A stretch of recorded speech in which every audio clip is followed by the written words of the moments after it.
Welcome to జాల శివ. ఈరోజు ప్రపంచ రాజకీయాల్లో ఒక సంచలనము అమెరికాలో వచ్చింది. అసలు ఆ అమెరికాలో ఆ సంచలనం ఏంటో జాల శివ గారితో మాట్లాడి తెలుసుకోండి. నమస్తే జాల శివ గారు. ఇప్పుడు అమెరికా రాజకీయాల్లో సంచలనం సృష్టిస్తున్న జోహ్రాన్ మమ్దాని ఎవరు? ఈ జోహ్రాన్ మమ్దాని డెమోక్రాటిక్ పార్టీ తరఫున నవంబర్లో న్యూయార్క్లో జరగబోయే మేయర్ ఎలక్షన్కి ఆయన నామినీగా ఎన్నికయ్యాడు. అంటే ఇంటర్నల్ ఎలక్షన్లో ఎన్నికయ్యాడు. 5-6 ప్రత్యర్థి ఉంటే ఆయన గెలిచాడు. ఆయన గెలిస్తే ఇది ప్రపంచవ్యాప్తంగా ఒక భూకంపం వచ్చేసింది. రాజకీయ భూకంపం. ఏంటి అంటే ఆయన మన ఇండియాలో మీరా నాయర్ అనే ప్రముఖ ప్రొడ్యూసర్, డైరెక్టర్, చాలా సినిమాలు చేశారు. సలాం, నమస్తే, సలాం బాంబే, అలా నేమ్ సేక్, ఇలా చాలా సినిమాలు చేశారు. వాళ్ళ తండ్రి గుజరాత్ చెందిన ప్రొఫెసర్ మెహమూద్ మమ్దాని, ప్రొఫెసర్, ఆయన సాహితీవేత్త. వీళ్ళందరూ యుగాండా వెళ్ళారు. యుగాండా నుంచి మళ్ళీ అమెరికాలో పోయి సెటిల్ అయ్యారు. సో ఈయన డెమోక్రటిక్ 2017లో ఆయన మెంబర్స్, ఈయన సిటిజన్ 18లో. తర్వాత న్యూయార్క్లో ఆయన 2-3 అసెంబ్లీ ఎలక్షన్లో గెలిచాడు. ఎమ్మెల్యే అనుకోండి, ఎమ్మెల్యే లాగా ఈయన ఉన్నాడు అక్కడ. ఇప్పుడు ఆయన న్యూయార్క్ మేయర్ ఎన్నికల్లో డెమోక్రటిక్ పార్టీ తరఫున ఎవరు అంటే అక్కడ ఇంటర్నల్ ఎలక్షన్ జరిగితే ఈయన గెలిచాడు. ఇది చాలా సంచలనాత్మక విషయంగా తయారైంది. ఎందుకంటే ఈయన ఎవరు? ఈయన ర్యాపర్. ఈయన జస్ట్ ఒక ఎమ్మెల్యే, ర్యాపర్ చేస్తాడు, పాటలు ఇటలు పాడతాడు. ఇలాంటి మనిషి ఒక హైలైట్లో వచ్చేసాడు. ఆయన అట్లా రావడానికి కారణం ఏంటి? ఆయన పాలసీ ఏంటి? ఇంతకు ఆయన రావడానికి కారణం వాళ్ళందరూ ఆయన నెక్స్ట్ ప్రత్యర్థి ఆండ్రూ క్యూమో, ఆయన $8 మిలియన్ పెట్టాడు ఖర్చు. అదే రకంగా ఇంకో ఆయన మిగతా వాళ్ళు ఖర్చు పెట్టారు. $30 మిలియన్ వాళ్ళంతా పెడితే దానికి వ్యతిరేకంగా మీరందరూ ఆర్గనైజ్డ్, మనీ అంటే మేము ఆర్గనైజ్డ్ పీపుల్గా మిమ్మల్ని మీ పైన నిలబడతామని చెప్పి ప్రజల్ని ఆర్గనైజ్ చేసి ఆ రకంగా ఇంటికి వెళ్ళాడు. వాలంటీర్స్ ని తయారు చేశాడు. రోడ్డు మీద మాట్లాడాడు జనాలతో. మీ సమస్య ఏంటి తెలుసుకున్నాడు. వాళ్ళ సమస్యలు ఏంటి, సమస్యల్ని హైలైట్ చేశాడు. ఏంటి సమస్యలు అంటే ట్రాన్స్పోర్టేషన్ ఖరీదైపోయింది, బస్సెస్ ఫ్రీ పెడతానన్నాడు. రేషన్ షాపులో వెళ్తే గ్రాసరీ కొనాలంటే కాస్ట్లీ, ధరలు విపరీతంగా పెరుగుతున్నాయి. ఇవి ప్రభుత్వమే ఆర్గనైజ్ చేస్తుంది అన్నాడు. ప్రభుత్వం తీసుకొని నడుస్తాం అంటే రేషన్ షాప్ లాగా మేము కిరాణా షాపులు నడుపుతామన్నాడు.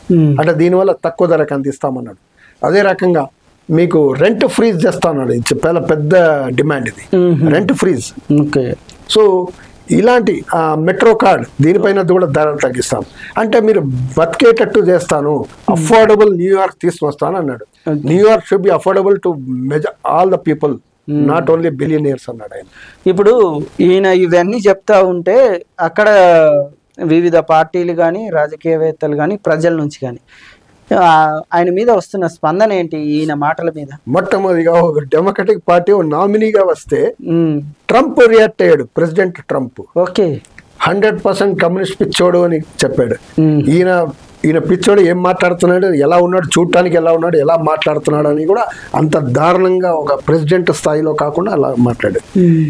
న్యూయార్క్ టైమ్స్ ఈయన డిజర్వింగ్ కాదన్నాడు. ఫాక్స్ న్యూస్, అసలు న్యూస్ పేపర్ మీడియా అంతా ఈయన వ్యతిరేకం, వాళ్ళ ప్రత్యర్థి సపోర్టర్. ఎందుకంటే ఈయన మీడియా బిలియనీర్, డబ్బులు ఇవన్నీ పెట్టలేదు, ఆర్గనైజ్ చేయలేదు. ఈయన ప్రజల్లో వెళ్ళాడు, సోషల్ మీడియానే వాడాడు, వచ్చాడు. సో న్యూయార్క్ లో వాల్ స్ట్రీట్ లో వాళ్ళు ఏమనుకుంటారంటే, అరే ఇప్పుడు న్యూయార్క్ అంటే ఏమైనా 4% స్టాక్లు పడిపోయినాయి కూడా ఈ న్యూస్ వస్తేనే. ఇంకా ఎలక్షన్ కాలేదు, నవంబర్లో ఎలక్షన్. ఈ న్యూస్ వస్తే పడింది. అదే రకంగా వాళ్ళ రియల్ ఎస్టేట్ ఏజెంట్లు ఏమంటున్నారంటే మొత్తం వాళ్ళకి ఆర్డర్స్ వస్తాయా లేదా, జనాలు ఇప్పుడు కొత్త అపార్ట్మెంట్, కొత్త ఇల్లు తీసుకుంటానికి వెనకాడుతున్నారంట. ఎందుకంటే ఈయన ఏం పాలసీ ఏం లేదు, వాళ్ళందరినీ తరమేయాలన్నా డబ్బులు ఉన్న వాళ్ళు డబ్బులు కట్టండి అన్నాడు. డబ్బులు ఎవరి దగ్గర ఎక్కువ ఉన్నాయో వెల్త్ ట్యాక్స్ వేయండి, డబ్బులు ఎక్కువ ఉంటే ఇన్కమ్ ట్యాక్స్ ఎక్కువ పెడతాను, మీకు రెగ్యులేట్ చేస్తాను, విచ్చలవిడిగా మీరు లూటీ చేయడానికి వీల్లేదు, మిమ్మల్ని రెగ్యులేట్ చేస్తాను అన్నాడు. సింపుల్ కంట్రోల్ విధిస్తా అన్నాడు. ఆ రకంగా డబ్బులు సంపాదించి గవర్నమెంట్ దగ్గర తీసుకొని ప్రజలకి సౌకర్యాలు కల్పిస్తాను అన్నాడు. క్లియర్ కట్ విధానాలు. మిగతా వాళ్ళు ట్రంప్, మిగతా రాజకీయాలు కానీ లేదనుకుంటే అంతకుముందు ఉండాలి, ఇవన్నీ చేయలేదా? ఇవన్నీ వాళ్ళు కూడా వాళ్ళు ఊగిసలాట వైఖరి. ఇంటర్మీడియట్ డెమోక్రటిక్ పార్టీకి రిపబ్లికన్ పార్టీకి ఏం తేడా ఉంది? ఏం తేడా కనబడలే. బైడెన్ విధానాలు, ట్రంప్ విధానాలు ఏంటి? ఈయన పిచ్చోళ్ళగా మాట్లాడుతున్నాడు, ఆయన మాట్లాడలేదు. కానీ అదే ఇజ్రాయెల్కి ఆయన సపోర్ట్ చేశాడు, ఈయన సపోర్ట్ చేశాడు. ఈయన ఇజ్రాయెల్కి వ్యతిరేకం, ఎక్కడ యుద్ధాలు అంటే యుద్ధాలకు వ్యతిరేకం. ఈయన మమ్దాని క్లియర్ స్టాండ్ ఉంది. అంటే డెమోక్రటిక్ పార్టీ కాంప్రమైజింగ్ రాజీ ధోరణితో ఉంది, ఈయన రాజీ ధోరణి లేదు. అందువల్ల ప్రజల్లో క్లిక్ అయ్యాడు. ట్రంప్ ఎట్లా క్లిక్ అయ్యాడు? క్లియర్గా స్టాండ్ చెప్పాడు. ఆయన పిచ్చోడే అనుకోండి, పిచ్చోడు మాటే, నేను ఇది చేస్తాను, నాశనం చేస్తాను అన్నాడు. ఎస్, క్లియర్గా చెప్పాడు. డెమోక్రటిక్ పార్టీ ఇటువంటి చెప్పింది. సో ఈయన క్లియర్గా స్టాండ్ తీసుకున్నాడు. నేను ఇవన్నీ ప్రజలకి చేసి పెడతాను, 90% ప్రజలు అన్నాడు. ఈయన చెప్తున్న సందేశాలను బట్టి, ఈయన దూసుకొచ్చిన రాజకీయాల్లోకి ఈయన మాట్లాడుతున్న అసలు రాజకీయాలకు, ప్రపంచ రాజకీయాలకు కానీ అమెరికా రాజకీయాలకు కానీ ఈయన ఇస్తున్న సందేశం ఏంటి? ఇండికేషన్స్ ఏంటంటే ప్రజలు రాజీ ధోరణి లేకుండా రాజకీయ పార్టీలు క్లియర్గా స్టాండ్ తీసుకోవాలి. నువ్వు విమర్శ చేస్తే ఆల్టర్నేట్ పాలసీస్ కూడా తీసుకుని వెళ్ళాలి. ఆల్టర్నేట్ పాలసీ, నేను ఇలా చేస్తాం, నేను అందరికి ఇది కల్పిస్తాం అని నోటి మాత్రం ఏదో స్టేట్మెంట్ ఇవ్వడం కాదు. దానికి ఏంటి, నేను ఇవన్నీ జనాలకి ఇంత కల్పిస్తామంటే నువ్వు డబ్బులు కావాలి కదా. నువ్వు డబ్బులు ఎవరి మీద వేస్తావు అది చెప్పాలి. నువ్వు ఈ పెద్దవాళ్ళు ఫామ్ హౌస్ల మీద వేస్తాను, ఈ క్యాపిటలిస్ట్ మీద వేస్తాను, బంజరా హిల్స్ మీద ట్యాక్స్ వేస్తానని చెప్పాలి. వేసి ఆ వసూలు చేసి నేను ప్రజలకి అందుబాటులో చేస్తానని క్లియర్గా స్టాండ్. సో ఈ క్లియర్ స్టాండ్ అనేది తీసుకోవాలి. ఈ క్లియర్ స్టాండ్ తీసుకోవాలి, ప్రజల్లో వెళ్ళాలి, నెట్వర్కింగ్ చేయాలి.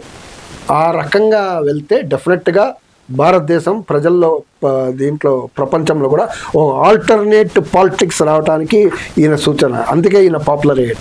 ఆల్టర్నేట్ పాలసీ, ప్రత్యామ్నాయ రాజకీయాలు ప్రపంచంలో రావడానికి, అది కూడా ఓ న్యూయార్క్ లాంటి, అమెరికా లాంటి ఓ సామ్రాజ్యవాద దేశంలో, ఫ్రీ మార్కెట్ ఎకనామీలో ఈయన అక్కడ ఉన్న వ్యవస్థకి వ్యతిరేకంగా స్టేట్మెంట్ ఇచ్చాడు.